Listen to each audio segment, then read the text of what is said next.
arashatse bakuru be arababuze.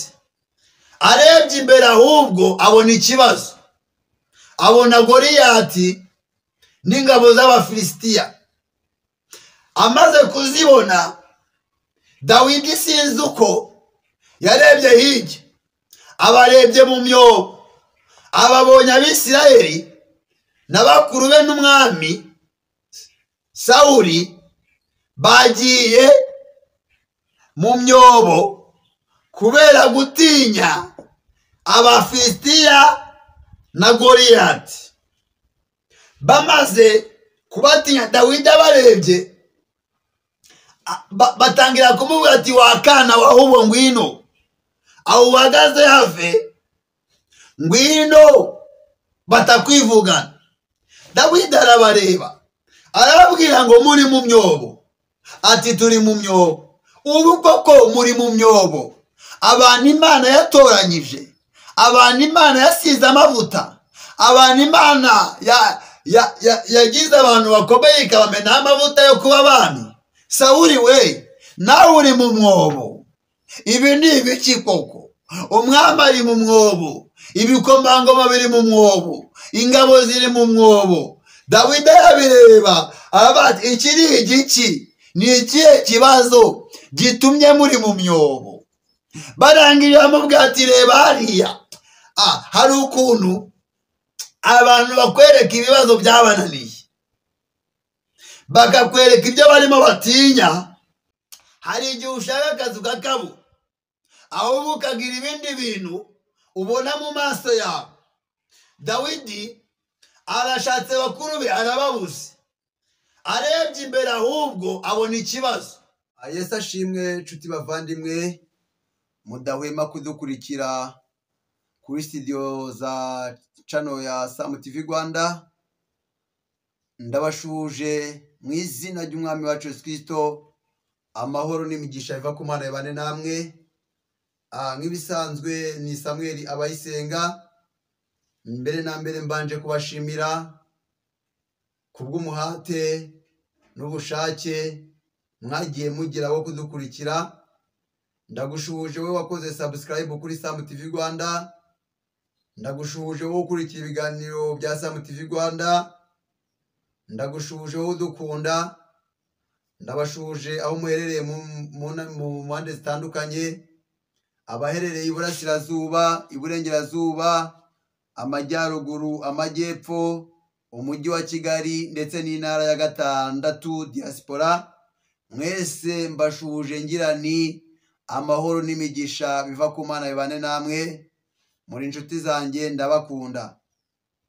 Nuweme kandi nutuze gukora subscribe, wowe utarayikora nawe wamaze kuyikora, nicyo gihe cyo kugira ngo wandike komanteri, ukore like, usharinge ibiganiro byacu.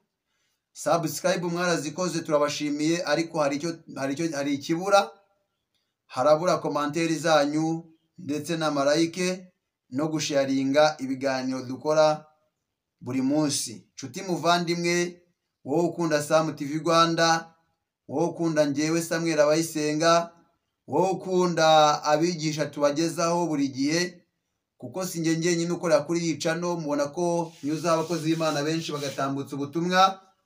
Nta muntu uhejwe kuri YouTube channel yacu. Buri wese afite uburenganzira bwo kujyaho agatambutsa ubutumwa Imana yamuhaye, ubuhamya se, indirimbo se, n'ikindi Imana yagushoboza gukora. Rero ndabashuje aho muherereye mu mpande zitandukanye, abaherereye iburasirazuba nk'uko nabivuze, iburengerazuba, amajyaruguru, amajyepfo ndetse n'umujyi wa Kigali, tutirengagije intara ya gatandatu diaspora, abaherereye mu bihugu bitandukanye. Mwese mbashuhuje ngira ni amahoro, imigisha biva ku Mana bibane namwe. Jewe tugiye kuganira ni Samuel Abayisenga, cyangwa se Abayisenga Samuel. Imana inoranyije mu gihe nk'iki gikomeye kiruhije kugira ngo mvuge ubutumwa bwiza. Nicyo gihe simvuze ngo nibwo inoranyije, kuko maze imyaka myinshi nkora umurimo w'Imana, ariko iki ni igihe gikomeye kiruhije kitigeze kubaho turimo kigoye, aho abantu baterwa ipfunwe no kuvuga ko ari abakozi b'Imana, aho kuvuga ko uri umukozi w'Imana mu gihe nk'iki bigoye, ariko nje nk'umukozi w'Imana, nje nk'umwana w'Imana urimo ubyivugira ubihamya, njyewe ndi umuvugabutumwa ubyiyemerera kandi ubyihamiriza. Rero nshuti yanjye muvandimwe, nabasabaga ngo mukore komanteri, mujye mushyiraho ibitekerezo byanyu. Ndajya muri komanteri nkajya gusoma, nkajya kureba nkabona na komanteri mwashyizeho. Ubutumwa mbagezaho sinzi, cyangwa se ibiganiro bagezaho sinzi, ntabwo mugaragaza ngo tumenye ngo hari ikigomba gukosorwa cyangwa hari ikigomba kongerwamo, ntabwo mujya mubikora. Sinzi ikibazo mufite, ariko mwikosore mwisubireho. Nshuti bavandimwe, niba mubona hari uburyo tubitangamo nabi, mutugire inama, kandi niba mubona biba bisa nabi, aho mwihangane, kuko kuba bisa nabi si impamvu zacu, ahubwo ni impamvu z'uko tudafite ibikoresho. Uko mubibona, aka ni agatelefone nkoresha nako kadashinga. Nubona ishusho isa nabi, ukumva ijwi riza nabi, ibyo uzabyihanganire, ahubwo wite ku cyo ubwigwa cyangwa se wumva, kuko nicyo gifite agaciro. Rero nshuti bavandimwe, reka tubanze dusenga Imana kugira ngo dukomeze gahunda yacu. Turagushimye Uwiteka Imana Nyiringabo, tugushimiye ineza n'urukundo rwawe, tugushimiye uburinzi bwawe bukomeye, tugushimiye kuri Imana ivuga bikaba, wategeka bigakomera, tugushimiye kuri Imana ihindura amateka abantu bagatangara, tugushimiye kuri Imana ihishura ibihishwe igasobanura ibidasobanutse. Uyu mwanya, iyi saha, njyewe ngiye kuvuga ijambo ryawe wampaye kuvuga. Hari abankurikira bari mu bihugu bitandukanye, hari abankurikira bari mu migabane itandukanye, hari abankurikira bari iburasirazuba, hari abankurikira bari iburengerazuba, hari abankurikira bari mu majyepfo, hari abankurikira bari mu majyaruguru, hari abankurikira benshi bari mu mujyi wa Kigali, hari abankurikira bari mu ntara ya 5 diaspora, hari abankurikira b'Abarundi, hari abankurikira b'Abakongomani bavuga Ikinyarwanda, hari abankurikira b'Abagande, hari abankurikira b'abanyamahanga bazi ururimi rw'Ikinyarwanda. Abo bose Data ndasenze kugira ngo ijambo ngiye kuvuga, ikiganiro ngiye kuganirira ubwoko bwawe, aba ari ikiganiro giturutse kuri wowe. Ijambo ngiye kuvuga aba ari ijambo riturutse kuri wowe. Ola sekita arasierebo, ndaguhamagaye Nyiringabo Imana, reka wibere muri iki kiganiro, reka wibere muri iri jambo, reka wivugire nk'Imana, reka wikorere nk'Imana, reka wigaragaze nk'Imana, reka witamurure nk'Imana. Lotaki elebo kota asierebo, uitala seki elebo. Data ugaragare, Data bimenyekane kuri uyu musozi wa Remanyundo, bimenyekana hanicaye, kari wowe Mana igiye kubana natwe, n'abari twe, ahubwo izina ryawe rihabwa icyubahiro. Sengeye abantu bose baneza amatwi bagiye kumva iki kiganiro, ndabasengeye kugira ngo ijambo riva mu kanwa kanjye aba ari ijambo risize amavuta, aba ari ijambo riturutse kuri wowe, aba ari ijambo rihindura ubuzima. Ozerebokota asierebokota asiebo. Mana wigaragaze kandi witamurure, ngaho bana natwe unshoboze kuvuga, n'abanyumva bashoboze kumvira. Mbisabye nizeye Imana Data, Umwana n'Umwuka Wera, mu izina rya Yesu Kristo umukiza wacu wakoze. Amena. Amena. Yesu ashimwe cyane. Rero dukomeje kuganira ku ijambo ry'Imana. Data wo mu ijuru, tora abasaruzi ubakure muri twe babone kugenda, bavuge Yesu cyane ko yaducunguye, ko ari we Mana yacu irokora ab'isi. Iri jambo muryumve, uyu muririmbyi mumwumve. Hano umuririmbyi araririmba ngo ayi Data wo mu ijuru, tora abasaruzi ubatore muri twe, cyangwa se ubakure muri twe babone kugenda, ngo bavuge Yesu cyane ko yaducunguye, ko ari we Mana yacu irokora ab'isi. Ngo bavuge Yesu cyane ko yaducunguye, ko ari we Mana yacu irokora ab'isi. Bishatse kuvuga iki? Bishatse kuvuga ngo nubona unyuze mu ntambara, ukabona unyuze mu bibazo bikomeye, ukabona bigusize uhagaze, uzamenye ko atari amaboko yawe cyangwa ubwenge bwawe bitumye urokoka, ahubwo ni Imana itumye urokoka. Kuko uyu muririmbyi yavuze ngo bavuge Yesu cyane ko yaducunguye, kandi ko ari we Mana yacu irokora ab'isi. Nshuti yanjye, muvandimwe, ibyo unyuramo, ibyo ubamo, ugomba kumenya ko Yesu ari we wenyine ufite ubushobozi bwo kurokora inyokomuntu. Ntabwo uzigera ubona Yesu aje nka Yesu ngo aje kukurokora. Ntabwo uzabona Imana iza nk'Imana ngo ije kukurokora.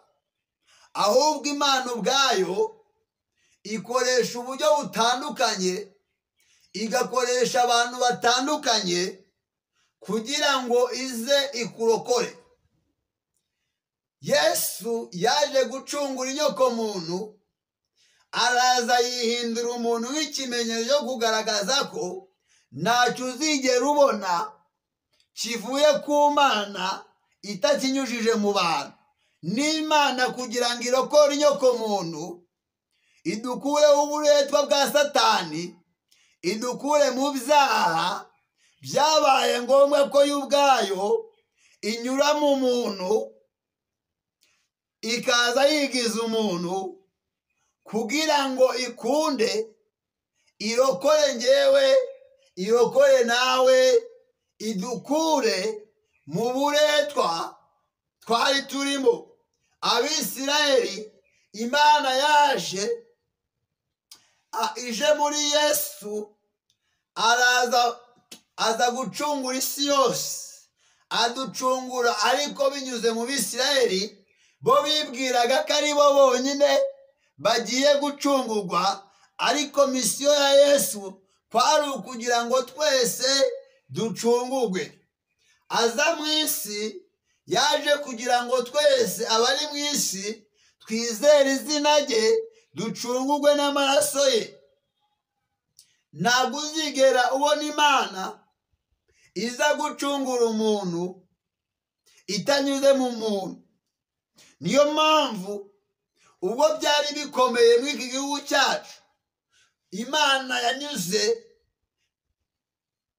mu nkotanyi, izinyuramo itabara inyokomuntu yitwa umunyarwanda, kugira ngo umunyarwanda cyangwa se umuturage w'u Rwanda abashe kwishyira akizana, abashe kugira amahoro, abashe gutekana. Imana iza gutabara umuntu, inyura muri FPR, inyura mu nkotanyi, kugira ngo umunyarwanda abashe kubona agaciro, abashe kugira ukwishyira akizana, cyangwa abashe kubona uburenganzira bwe. Rero nshuti muvandimwe, ahangaha uyu muririmbyi avanga y'Idata wo mu ijuru, tora abasaruzi ubakure muri twe babone kugenda. Impamvu avuze ngo bakure muri twe ni ukugira ngo nibava muri twe, nta handi igisubizo cyawe kiri. Igisubizo cyawe kiri ku Uwiteka, ariko akinyujije mu bantu. Icyo ukeneye ugisaba Uwiteka, ugisaba Imana, ariko iyo Imana ije kukiguha ikinyuza mu bantu. Kubera ko Imana ntabwo tuyibonesha y'amaso y'umubiri. Imana ntabwo tuyikoraho tuyikoresheje aya maboko asanzwe. imana tuyiboneye mu muntu. Imana tuyikoreyeho mu muntu. Nshuti, ikimenyetso k'ibanze imana ije gucungura umuntu, byabaye ngombwa ko Yesu anyura mu muntu, arangije ava mu muntu nawe yigize umuntu. Mbibutse ko yanyuze muri Mariya nk'umwari, asama inda ku bwa Roho Mutagatifu. Amaze gusama inda ku bwa Roho Mutagatifu, aza kuzabyara umwana Yesu.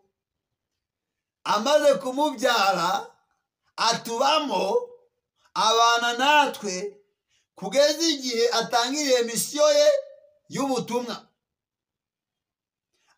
Icyo gihe ni Imana yabanaga n'abantu, nayo yigize iki? Umuntu, kugira ngo ikunde icungure inyoko muntu. Njyewe nawe tubashe kugira ute? Gucungurwa. Imana inyura muri Yesu, inyura muri Mariya. Inyuze muri Mariya, Yesu turamubona, ikorera muri Yesu, tubasha gucungurwa.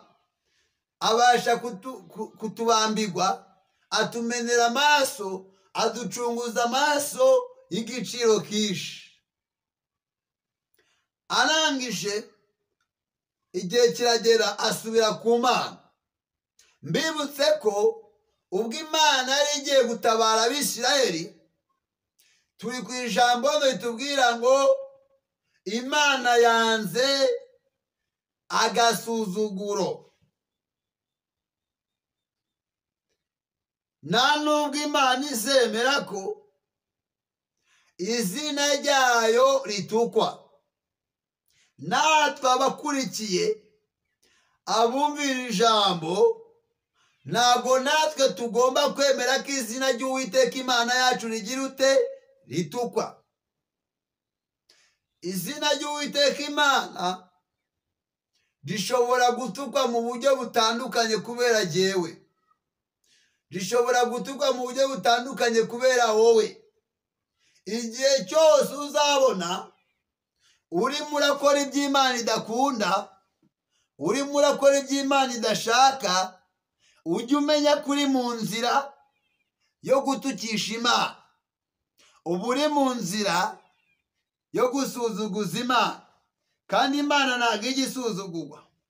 Imana ntabwo ijya itukwa ngo ni Uwiteka Imana ifuha. Rero nshuti yanjye, muvandimwe, Imana ihaza agasuzuguro. Agasuzugura abakozi b'Imana basuzugurwa b'ukuri. Agasuzugura abana b'Imana basuzugurwa by'ukuri. Ikintu icyo ari cyo cyose cyagusuzugura, ubuzima bwagusuzugura, ubukene bwagusuzugura, ubushomeri bwagusuzugura, ubugumba bwagusuzugura. Hari ibintu byinshi byagusuzugura, ndetse n'abantu ubwabo bagusuzugura. Ariko Imana ihaza agasuzuguro. Tugiye gusoma ijambo ry'Imana, twumve icyo Imana ivugana natwe. Arangije uyu muririmbyi ajya mu gitero cya 4. Mwihangane ndagenda nsimbuka bitewe n'icyo nshatse kuvugaho. Aravuga ngo reba igihugu cyacu uko barimbuka, ngo nubabazwa iwanyu akaga barimo. Ngo Satani umwami wabo arabazitiye, ashaka ko babana mu rujya muriro. Ibi byose mubona, ibi byose mwumva, nuko Satani yazitiye ubwoko bw'Imana. Satani yazitiye abantu b'Imana. Iki ni igihe cyo kugira ngo dusenge Imana ikureho uruzitiro Satani yashyizeho, kugira ngo tutinjira mu isezerano ry'icyo Imana yatuvuzeho, kugira ngo tutagera ku cyo Imana yatuvuzeho. Iki ni cyo gihe cyo gusenga dukuraho inzitizi. Iki ni cyo gihe cyo gusenga dukuraho inzitiro zose Satani yashyize ku buzima bwacu. Nshuti bavandimwe, Satani yashyize inzitiro ku buzima bwacu kugira ngo abantu b'Imana bahagarike ibihe byiza byo gusabana n'Imana, kugira ngo abantu b'Imana bahagarike ibihe byiza byo kubana n'Imana. Ariko iki ni cyo gihe cyo kugira ngo twisubiremo, twisuzume, duhindukire, tureke ibyo turimo Imana idashima, tugende uko Imana idushaka. Aha ngo reba igihugu cyacu uko barimbuka, ubabazwe n'iwanyu akaga barimo. Tugomba kubabazwa n'aka kaga abaturage b'u Rwanda turimo, by'umwihariko abazi Imana, kuko iki ni igihe kigoye, aho abantu bimuye Imana bakimika ibigirwamana, aho abantu bimuye Imana bakimika abantu, aho abantu bimuye Imana bakimika ibindi bintu. Iki ni igihe cyo kugira ngo mpindukire nawe uhindukire, tugaruke mu murongo Imana idushakaho, kuko Imana ihaze agasuzuguro. Nshuti bavandimwe, bene data, nubwo insengero zimwe zifunze, abashoboye muzihari mujyeyo, abandi musengeraho muri. Iki ni igihe cyo guhamagara Imana, iki ni igihe cyo gusenga Imana, iki ntabwo ari igihe cyo guceceka, iki ni igihe kitari icyo gukina. Uyu mwanya isaha munyihanganire, Imana ihaza agasuzuguro. Nshuti bavandimwe, nshuti bavandimwe, reka dukomeze. Ngo induru ziravuze ubatabaru, ngo ntucogozwe n'iby'isi, babwirwa nande? Induru ziravuze ubatabaru ubu. Iki ni cyo gihe cyo guhamagara Imana, kuko induru ziri kuvuga, abantu barimo barataka, abantu barimo bararira. Iki ni igihe cyo guhamagara Imana kugira ngo Imana itabare abantu. Iki ni igihe cyo guhamagara Imana kugira ngo Imana irengere abantu. Iki ni igihe cyo guhamagara Imana kugira ngo Imana ihindure amateka. Iki ni igihe cyo guhamagara Imana ikaza igatabara igihugu cy'u Rwanda, ikaza igatabara abanyarwanda, ikaza igatabara ubwoko bwayo. Kuko iki ni igihe cyo guhamagara Imana, ntabwo ari igihe cyo guceceka, ntabwo ari igihe cyo kwinezeza, ntabwo ari igihe cyo gusinda, ntabwo ari igihe cyo gusambana, ntabwo ari igihe cyo kudamarara, ahubwo ni igihe cyo guhamagara Imana. Nshuti bavandimwe, ngo ntucogozwe n'iby'isi, babwirwa nande se? Iby'isi bicogoje abantu. Abantu baretse gusenga kubera iby'isi, abantu baretse gusabana n'Imana kubera iby'isi, abantu bitwaje ngo insengero zirafunze, abantu bitwaje ngo ibyumba birafunze, abantu bitwaje ngo ubutayu burafunze, ariko ngo wicogozwa n'iby'isi. Ese nucogozwa n'iby'isi bazabwirwa nande? Iki ni cyo gihe cyo kuvuga Imana, iki ni cyo gihe cyo gukora icyo Imana ishaka, iki ni cyo gihe cyo kongera kwiyunga n'Imana, iki ni cyo gihe cyo kwisubiraho, tukagarukira Imana, tukagandukira Imana, tukumvira Imana, tukagendana n'Imana uko bikwiye. Iki ni cyo gihe nshuti zanjye, iki ni cyo gihe banyamasengesho, iki ni cyo gihe bapasitori, iki ni cyo gihe binginzi, muhaguruke musenge, kuko ibihe birakomeye, ibihe birakomeye. Satani ari kwiba abantu, Satani ari kwambura abantu, Satani ari kunyaga abantu. Nicyo gihe cyo gusenga, nicyo gihe cyo guhamagara Imana kugira ngo Imana ize ikure abantu mu maboko y'umwanzi Satani. Iki ni cyo gihe tugomba gusenga kugira ngo abantu bave mu bigirwamana, ahubwo bemere Imana y'ukuri, Imana ihindura amateka, Imana ishoboye byose. Iki ni cyo gihe cyo gusenga. Arangije avuga ngo babwirwa nande se? Ese nitwicara, nidutwarwa n'iby'isi, niducogozwa n'iby'isi, abantu bazabwirwa nande kandi tw'Imana yahaye inshingano zo kuvuga ubutumwa, kandi tw'Imana yahaye inshingano zo kuvuga uko Imana ishaka abantu, bazabwirwa na bande niba tudashaka kuvugira Imana? Muhanuzi, muvugabutumwa, munyamasengesho, pasitori, apotere, bishop, roperezanti, iki ni cyo gihe cyo kuvugira Imana, iki ni cyo gihe cyo gukorera Imana. Babwirwa nande niba tudashaka kuvugira Imana, niba tudashaka gukorera Imana? Ni iki kizababwira? Ese bazabwirwa nande? Bazamenya ute ko Uwiteka ari Uwiteka Imana? Rero Imana yanze agasuzuguro. Niba warasuzuguye Imana, agarukiraho, kuko iki ni igihe Imana yanze agasuzuguro. Iki ni igihe Imana ivuganira nawe ikubwira ngo yanze agasuzuguro, yaba agasuzuguro bayisuzugura ndetse nako nawe ubwawe usuzugurwa. Imana iriyisiye, Imana irimanukiye, kuko Imana ihaze agasuzuguro. Imana ihaze agasuzuguro. Nimwite ngo nuko amashusho atagaragara, nimwite ngo nuko nakoresheje telefone, oya, ahubwo mwite ku kiri kunyura muri nge, mwite ku Imana iri kumvugisha, mwite ku Imana iri kunkoresha. Muha agaciro ijambo ry'Imana, mureke guha agaciro ijwi ryanjye, mureke guha agaciro aya mashusho uko muyabona, ahubwo muha agaciro icyo Imana ivuganiye nanjye mu ijambo ryayo, muha agaciro icyo Imana ibantumyeho. Aravuga ngo tanga umubiri wawe n'ingingo n'ubwenge ubone gutabara abo yapfiriye. Tanga umubiri wawe n'ingingo n'ubwenge ubone gutabara abo yapfiriye. Iki ni cyo gihe cyo kwitanga, iki ni cyo gihe cyo guhereza Imana umwanya, iki ni cyo gihe cyo kwiha Imana, iki ni cyo gihe cyo kwiyegurira Imana, kubahamagawe n'Imana, kubatoranyijwe n'Imana. Iki ni cyo gihe mugomba kwitanga, iki ni cyo gihe mutagomba kumera nk'abatazi Imana, ahubwo iki ni igihe cyo gusanga Imana, iki ni igihe cyo gusabana n'Imana, iki ni igihe cyo guhindura imyitwarire, iki ni igihe cyo kuva mu businzi, iki ni igihe cyo kuva mu busambanyi, kubera ko Yesu araje. Kuko Imana ihaze iki? Agasuzuguro. Ngo tanga umubiri wawe, utanga ingingo n'ubwenge ubone gutabara abo yapfiriye.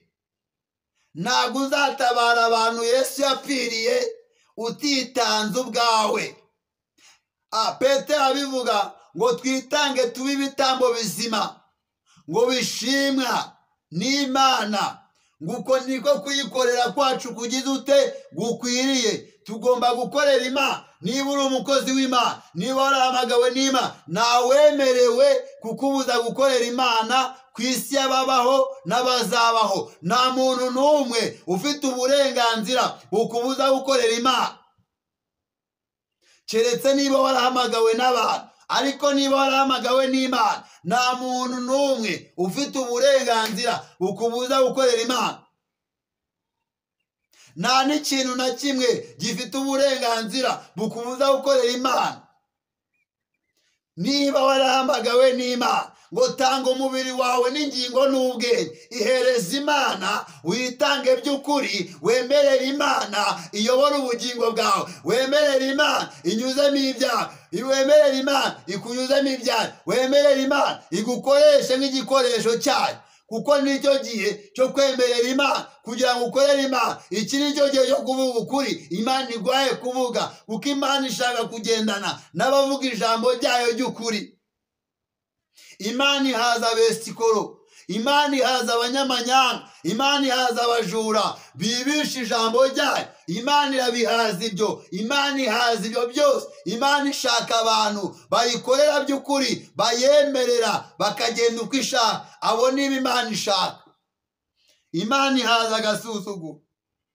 Ese waba uri gusuzugura Imana? Nushaka ugarukiraho, kuko Imana ihaza iki? agasuzuguro, kandi Imana yacu izaza ntabwo izaceceka. Iki nicyo gihe Imana igiye kuza, Imana mugiye kuyibona, Imana igiye gutambuka ku buzima bw'abantu bose bakeresheje ijambo ryayo, ku buzima bw'abantu bose banze kumvira ijambo ry'Imana. Ijambo rirambwira abambwa Imana, niko umuririmbyi yaririmbye, ngabo ntibayisenge ngo bazapfa bose ngo be kwibukwa.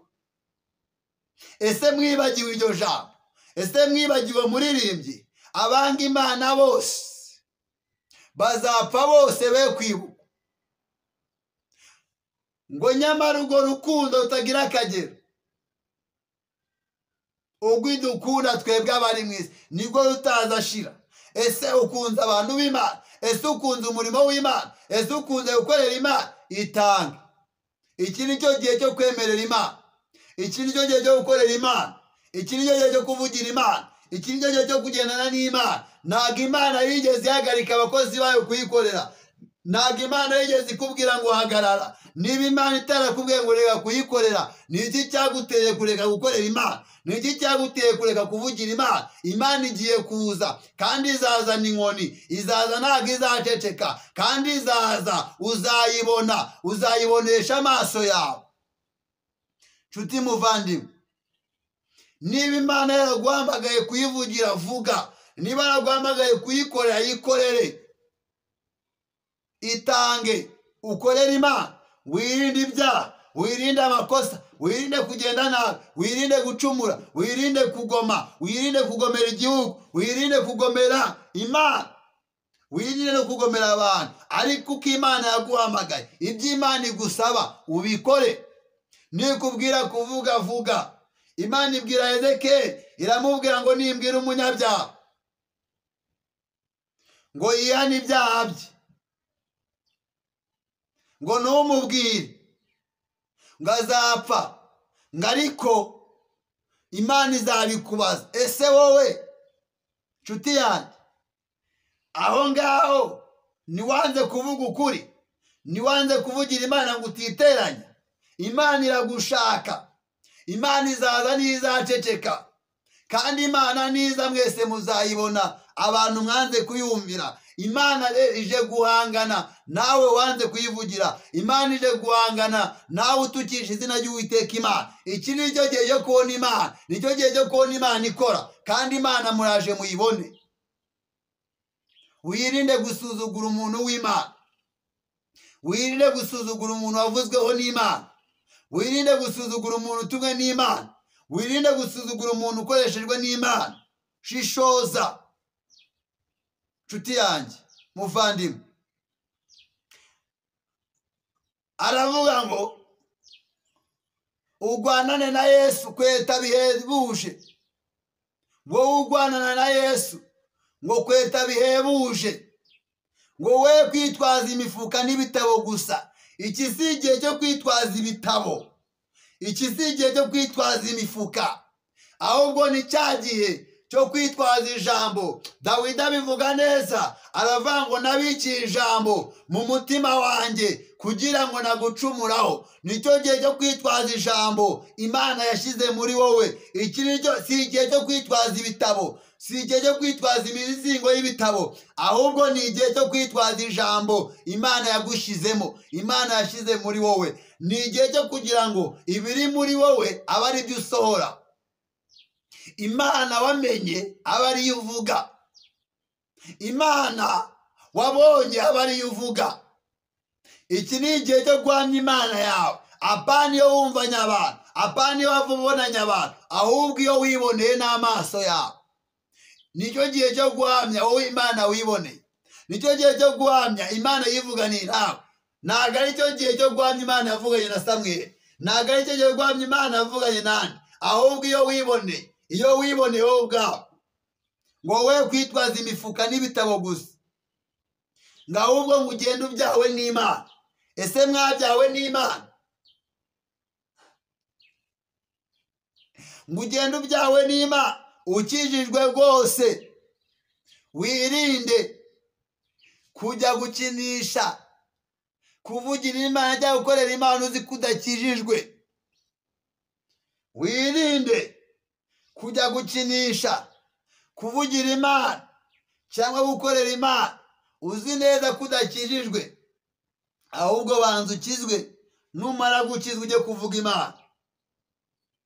Ngo we kwitwaza ibitabo, we kwitwaza iki? Ibitabo, oya. We kwitwaza imifuko n'ibitabo gusa, oya. We kwitwaza imifuko n'ibitabo gusa, ngahubwo genda ubyawe n'Imana. Oya, ibi bitabo wikitwaza ibitabo gusa ngo mfite ibitabo byinshi, ujyeho ngo mfite amajenda, ngo mfite intambara zikomeye, ngo mfite ibitabo, ngo mfite Bibiliya. Oya, ntago ari ukwitwaza ibi bitabo ubona, ntago ari ukwitwaza ibi bitabo ibubona, izi Bibiliya ubona, ibi bitabo ubona, ntago ari cyo gihe cyo kubyitwaza, ahubwo ni igihe cyo gutwara ijambo ry'Imana mu mutima wawe, ni igihe cyo kugenda ijambo ry'Imana riri muri wowe. Ntago ari igihe cyo kwitwaza ibitabo gusa n'imifuka gusa, ahubwo ni igihe cyo kugenda ubyawe n'Imana ukijijwe rwose, apana kwitwaza ibitabo. Ati nabikiye ijambo mu mutima wanjye kugira ngo nagucumuraho. Kandi Yesu yatsindishije Satani, handitswe ngo ntabwo yafashe ibitabo ngo asome ngo arambure, ahubwo ibiri muri we. Ese ufite ijambo ry'Imana muri wowe? Iki ni igihe cyo kugira ngo ufate Bibiliya iwawe mu rugo uyisome. Iki ni igihe cyo kwicara ugasoma ijambo. Uyu ni umwanya Imana yaguhaye kugira ngo ukore reviziyo mu ijambo ryayo, kugira ngo usome ijambo ryayo, kugira ngo usome urusheho gusobanukirwa, kugira ngo urusheho kumenya. Iki ni igihe cyo gusoma ibitabo, iki ni igihe cyo gusoma ijambo, kugira ngo mu gihe kiri imbere tugiyemo uzabone ijambo rikurengera. Ntago ari igihe cyo kwitwaza ibitabo cyangwa imifuka, ahubwo ni igihe cyo kugenda ubyawe n'Imana kandi ukijijwe rwose. Nshuti muvandimwe, ngira ngo ibyo navuze mwabyumvishe. Habwirwa benshi hakumva beneyo, kandi nk'imfubyi yumvira mu rusaku. Uwumva yumve, uhinduka ahinduke. Turacyari ku ijambo rivuga ngo Imana yanze agasuzuguro. Aravuga ngo ijwi ry'Umwami Yesu rirakubwira ngo jya mu mahanga yose uvuga ibya Yesu, babyaga ubwa kabiri, Yesu abarokore, babatizwe n'amazi n'Umwuka Wera de. Jya mu mahanga yose. Niba tubwiwe kujya mu mahanga yose, hera ku mahanga ari imbere yawe. Ni igihe cyo kuvuga ubutumwa. Ntabwo Imana yigeze ibuza abavuga ubutumwa kuvuga ubutumwa, ntabwo Imana yigeze ibuza abigisha kwigisha. Nshuti muvandimwe, nta n'ahantu biga Imana habaho.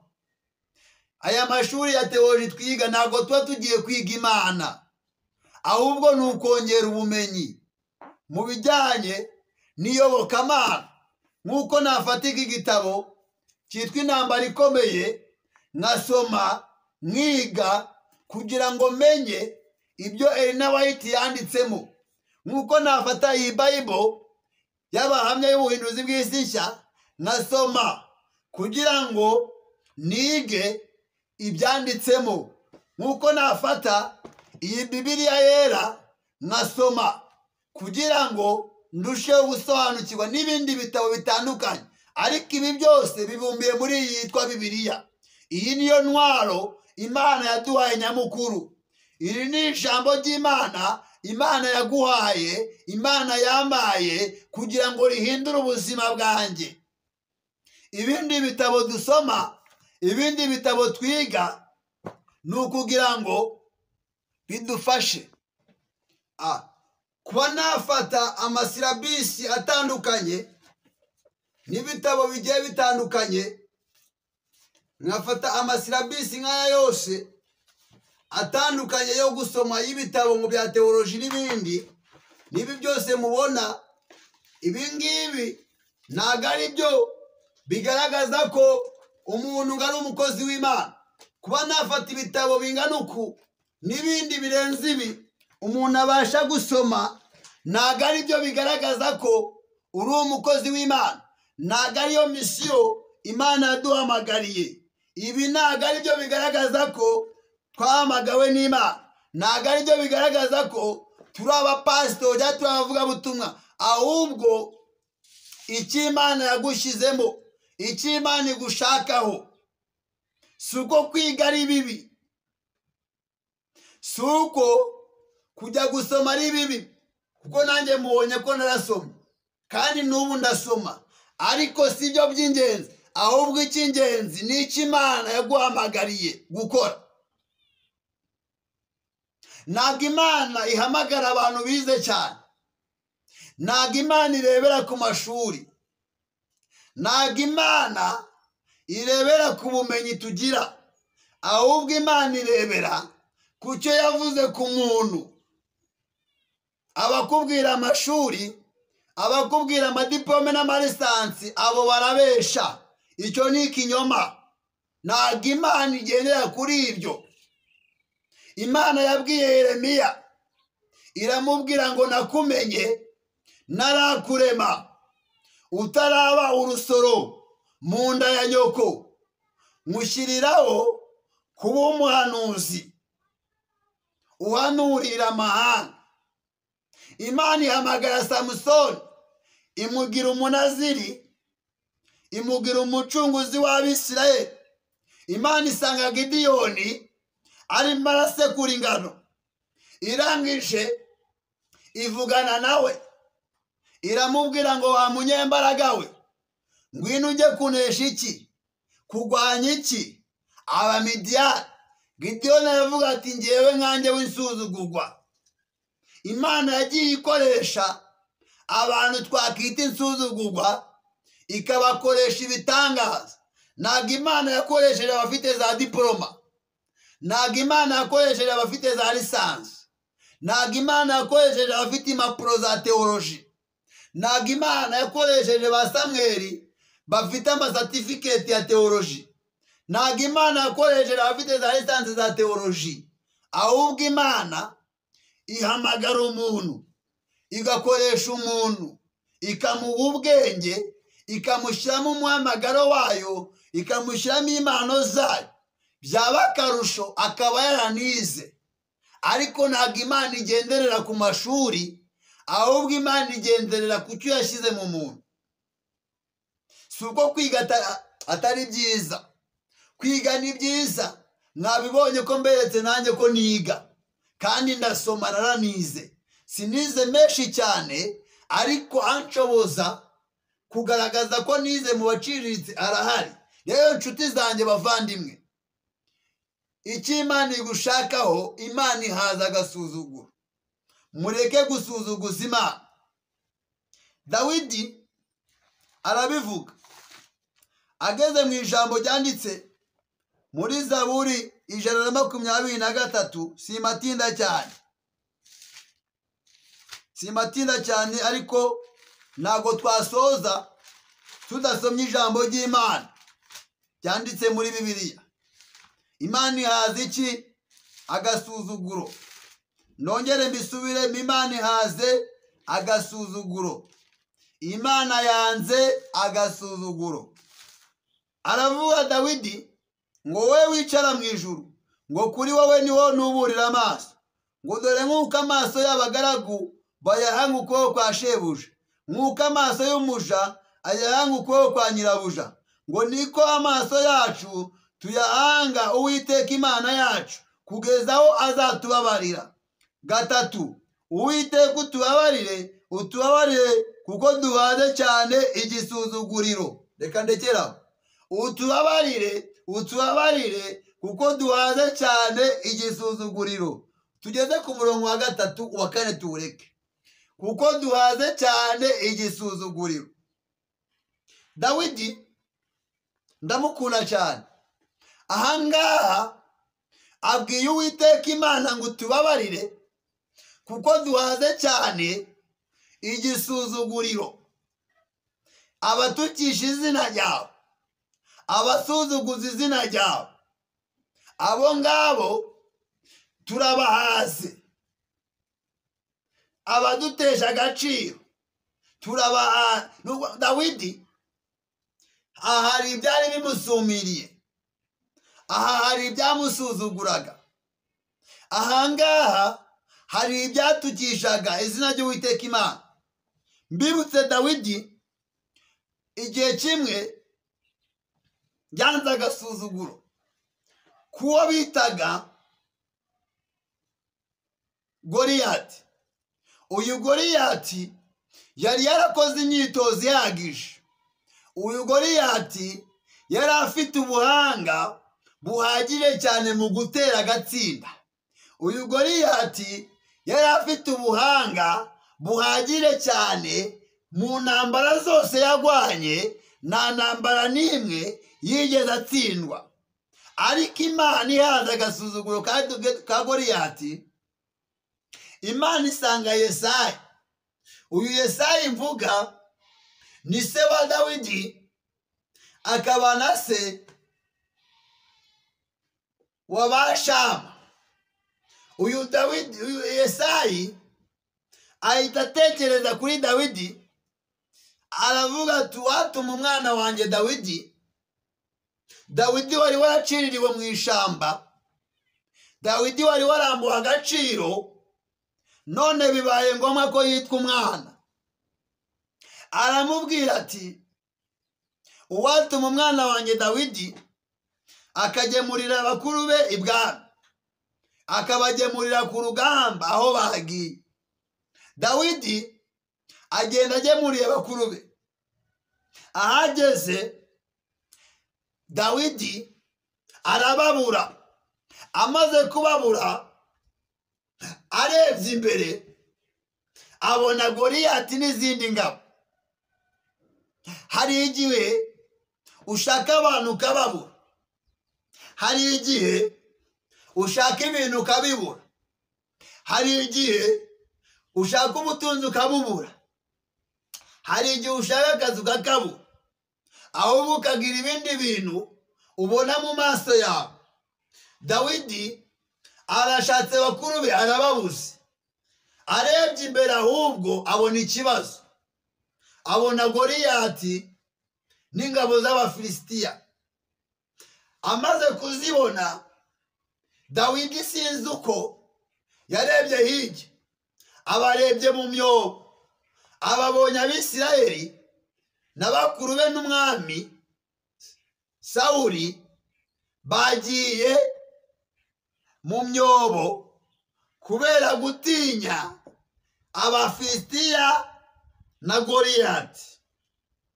Bamaze kubatinya, Dawidi abarebye batangira kumubwira ati wakana wahubwo ngwino, aho uhagaze have ngwino batakwivugana.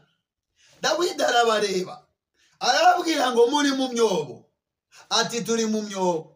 Ubu koko muri mu myobo, abantu Imana yatoranyije, abantu Imana yasize amavuta, abantu Imana yagize abantu bakomeye ikabamena amavuta yo kuba abami. Sawuli we, nawe uri mu mwobo. Ibi ni ibiki koko? Umwami ari mu mwobo, ibikomangoma biri mu mwobo, ingabo ziri mu mwobo. Dawidi yabireba aravuga iki ni igiki? Ni ikihe kibazo gitumye muri mu myobo? Barangirira amubwira ati reba hariya, hari ukuntu abantu bakwereka ibibazo byabananiye, bakakwereka ibyo barimo batinya, kugira ngo nawe ubitinye, baguteshe umurongo wo gukorera Imana. Nshuti yanjye, wirinde abantu bagutesha umurongo wo gukorera Imana. Wirinde abantu batuma umurongo wo kuvugira Imana. Dawidi arebye abona bari mu myobo. Amaze kubona bari mu myobo biramucanga. arangije akomeje kurembera akomeza kureba Goliyati n'Abafilisitiya. Aho Goliyati ari araseka. Mbibutse ko Abafilisitiya na Goliyati bari babuze ahantu Abisirayeli barengeye, bari babuze ahantu Abisirayeli bihishe. Ngo nuko Goliyati agiye kubona we n'Abafilisitiya babona akantu k'akana gafite imvumba n'agakoni. Arangije kukabona aragaseka cyane. Dawidi arangije ababaza ngo mbese uriya Mufilisitiya utarakebwe, uriya Mufilisitiya utarakebwe niwe utumye muba muri mu mwobo, niwe ubateye kujya mu mwobo? Uyu Mufilisitiya utarigeze akebwa niwe utumye aka kanya tuvugana muri mu mwobo? Ati niwe. Ati ahubwo nawe ngwino mu mwobo. Hari igihe abantu bashaka gukururira mu bibazo barimo, hari igihe abantu bashaka gukururira mu bugwe bwabo kugira ngo nawe umere nkabo. Hari igihe abantu bashaka gukurura mu businzi kugira ngo nawe ube umusinzi nkabo. Hari igihe abantu bashaka gukurura mu busambanyi kugira ngo nawe umusambanyi nkabo. Dawidi arabareba abona bari mu myobo. Arangira avuga ati uyu Mufilisitiya utarakebwe ngiye kumubicira. Baramuseka ngo mbese umuntu uzamwica azahabwa iki? Sawuli nk'umuntu wazengerejwe na Goliyati, Sawuli nk'umuntu waremerejwe na Goliyati, abona nta kindi kintu ashobora kwitura umuntu wabashije kumukiza Goliyati. Aravuga ngo uzamwica nzamuha umwana wanjye w'umukobwa.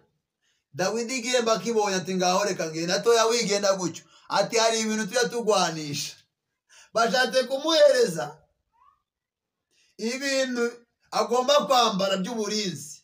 Mbibutse ko nshuti zanjye bavandimwe, ntago teoloji yubaka itorero, ntago teoloji ikora umurimo w'Imana, ntago teoloji ijyana umuntu mu ijuru. Nubwo kubyiga atari bibi, nubwo kuyimenya atari bibi, ariko ntago ariyo shingiro yo gutuma umuntu ajya mu bwami bw'Imana. Ntago ariyo shingiro yo gutuma umuntu yitwa umukozi w'Imana. Ntago mpagurukiye kurwanya ibyashyizweho n'ubuyobozi, ahubwo nje kubagira inama no kubunganira, bamenyesha ko ntago ibyo byose ari byo bigaragaza gukorera Imana. Ikigaragaza gukorera Imana ni iki Imana igushakaho, naho Imana yagukuye, ni iki Imana ishaka umarira abantu. Yabwiye Yeremiya ati nakumenye narakurema. Uyu Dawudi ntabwo yari yateguwe mu bantu bagomba guhangana na Goliyati, ariko Imana yari yateguye Dawidi. Hari intambara Dawidi yari yaragwaniye mu ishyamba, ubwo yagwanyaga idubu n'intare bije gufata n'ibirura, biza gufata abana b'intama. Dawidi agahangana nabyo akabinesha. Uyu ni imyitozo Dawidi yari yarakoze. Nshuti bene data, hari imyitozo Imana inyuzamo abakozi bayo, hari inganda Imana icuramo abakozi bayo, hari ahantu Imana icisha abantu kugira ngo bayikorere, hari uruganda Imana icuriramo abantu kugira ngo bayikorere. Ntabwo Imana inyuza abantu mu mashuri ya teoloji, ntabwo Imana inyuza abantu mu makaminuza ya teoloji, ahubwo Imana ubwayo iragucura. Byaba ngombwa n'ayo mateoloji ukayiga kugira ngo urusheho kunguka ubwenge, kugira ngo urusheho kunguka ubumenyi, na ba bandi bishingikiriza ku byanditswe, ku mateoloji n'ubumenyi bw'isi, abo nabo ubashe kubabwiriza ubutumwa bwiza. Kuko ngo hari ibyahishwe abanyabwenge Imana ibishurira abaswa. Bitavuze ko kuba umuswa ari ishema, ahubwo kuba umuswa, iyo uri umuswa Imana iguha ubwenge bwayo kugira ngo nawe uhinduke umunyabwenge. Kuba Uwiteka nibwo bwenge, kandi kuva mu byaha niko kujijuka. Nshuti mwene data, iki ni cyo gihe cyo kugira ngo uhindukire. Hari ibyakujyanaga mu myobo, hari ibyagutinyishaga, hari ibyagucaga intege. Uyu ni wo mwanya wo kugira ngo tubice intege. Uyu ni wo mwanya wo kugira ngo icyo cyobo urimo ukivemo. Abari mu myobo mube mu myobo. Iki ni cyo gihe cyo kuvugira Imana. Iki ni cyo gihe cyo gukorera Imana.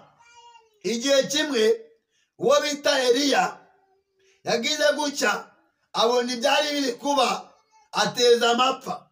Amaze guteza amapfa, aragenda arahunga. Imana imutungira iyo, Imana ibanira nawe iyo, sinshaka kubisubiramo. Ariko igihe kiragira, Eliya atinyuka kuvuga ijambo, aravuga ngo barabisha abahanuzi bose, nijye usigaye, nanjye barahiga ubugingo bwanjye ngo banyice. Imana iramusubiza ngo hari abahanuzi nibikiye, hari 7,000 bitarapfukamira Bayali.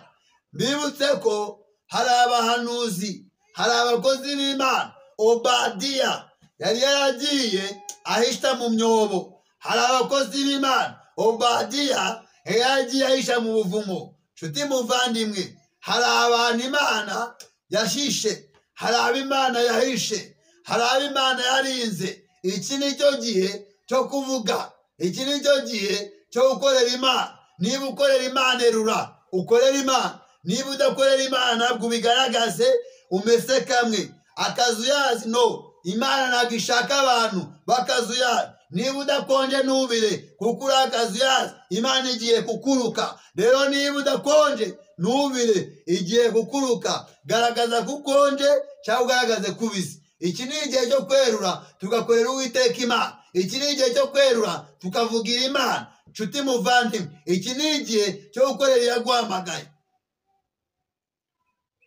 Reka dusoreza. Izi ni imbuzi. Iri ni ijambo rikugarura mu murongo. Iri ni ijambo rikwibutsa ko wahamagariwe gukorera Imana. Ntabwo Imana ijya kuguhamagara yashingiye ku mashuri. Ntabwo Imana igutoranya yashingiye ku mashuri. Imana inkura mu busambanyi, Imana inkura mu businzi, ikankura mu kabari, inkaza nkafatirwa mu cyumba nkakizwa, nkahinduka umukozi wayo ikampamagara. Ntabwo Imana yampamagariye muri kaminuza, ntabwo Imana yampamagariye mu kigo cy'ishuri, nta handi hantu Imana yampamagariye, ahubwo yampamagaye kugira ngo nyikorere mu gihe nk'iki. Nshuti muvandimwe, nicyo gihe cyo kwerura ugakorera Imana. Ubyange cyangwa ubyemere, igihe kirageze. Abasenga Data mu kuri no mu mwuka, bene abo ngabo aba ari bo bamusenga. Kandi iki ni igihe Imana ije guhana no guhemba. Iki ni igihe Imana ije kwihesha icyubahiro. Iki ni igihe Imana ije kumenyekanisha icyubahiro cyayo. Yarirahiye, niko Theo yaririmbye, aravuga ngo yarirahiye Imana. Imana yarirahiye, yavuze yuko icyubahiro cyayo itazajya undi, kandi itazemera yuko izina ryayo ritukwa. Iki ni cyo gihe cyo kuvuga Imana. Iki ni cyo gihe cyo gukorera Imana. Ni wowe mbwira nshuti yanjye, ni wowe mbwira wowe muvandimwe, wowe duhurira mu gusenga, wowe twamenyanye Imana, wowe wamenye Imana, ni wowe ndi kubwira aka kanya. Iki ni cyo gihe cyo kuvugira Imana. Uzirinde kuvugira ibindi bintu, uzirinde kuvugira abandi bantu, ahubwo uzavugire iyaguhamagaye. Ibwira Gideyoni ngo genda uko imbaraga zawe zingana. Kandi ijambo yatubwira ngo buri wese agume uko yari aragihamagarwa. Umuhamagaro wahamagawe uko Imana yaguhamagaye. Nturebe ngo nasaraye, hari impamvu inteye gusarara, hari impamvu inteye gusarara. Nuko ngomba kuvuga, nuko ngomba gukora icyo Imana yantegetse gukora. Nshuti muvandimwe, Imana yanze agasuzuguro. Imana ihaze agasuzuguro. Imana y'amahoro ibaha umugisha, ihaze kwifuza kwanyu. Ndabakunda, muri inshuti zanjye. Yari Evangeliste Abayisenga Samuel. Uyu ni wo mwanya rero Imana yaduhaye. Ibiganiro byacu nakagaruka. Tuzakomeza gusabana n'Imana, tuzakomeza kuganira n'Imana. Muhereze n'Imana icyubahiro ko kugeza isaha Imana yampaye ahantu hari wifi ngomba kugenda ngasohora ikiganiro nkacishamo umunsi umwe. Uyu munsi ndagisohora, ejo sinzagisohora, ejo bundi nzagisohora. Rero muhereze Imana icyubahiro ko irimo iragenda byihuse igira uko ibigenza kugira ngo ubutumwa bwayo bwamamare. Nshuti bavandimwe, ndabakunda cyane, muri inshuti zanjye. Ntuhweme ntutuze, icyo Imana ikubwira gukora ugikore, nikubwira kudushigikira udushigikire. Ufite n'ubushobozi bwashobora kudutera inkunga ya kamera wabikora, ufite ubushobozi bwashobora kudutera inkunga ya mashini wabikora, ufite ubushobozi bwagushoboza kudutera inkunga ya telefoni ifite amashusho meza wabikora. Icyo Imana yagushoboza, icyo Imana yakubwira gukora wagikora kugira ngo iri vugabutumwa urishigikire. Niba ukunda iri vugabutumwa ryacu, niba ushaka ko ryamamara, niba ushaka ko rigera kure, niba ushaka ubutumwa bwiza bukomeza kwamamara, nshuti yanjye, ntabwo uhejwe, wemerewe kubikora, wemerewe kubikora uko Imana igushoboje. Aho waba uherereye hose biremewe, ni amategeko aguhana. Gushyigikira umurimo w'Imana ni amategeko abihana, gushyigikira ubutumwa bwiza ni amategeko abihana. Urabona ubutumwa kugira wagereho dukoresha amatelefone, twabona kamera tugakoresha kamera. Ushoboye kudutera inkunga wabikora, ariko si agahato, ni ubushake bwawe, ni ukwishyira ukizana kwawe. Rero Imana y'amahoro ibaho umugisha. Ukeneye ubundi busobanuro, telefone yanjye uri mu Rwanda ni 078 23 40 732. Uri mu Rwanda ni 078 23 40 732. Uri mu bihugu byo hanze ni uguteranya 25 48 23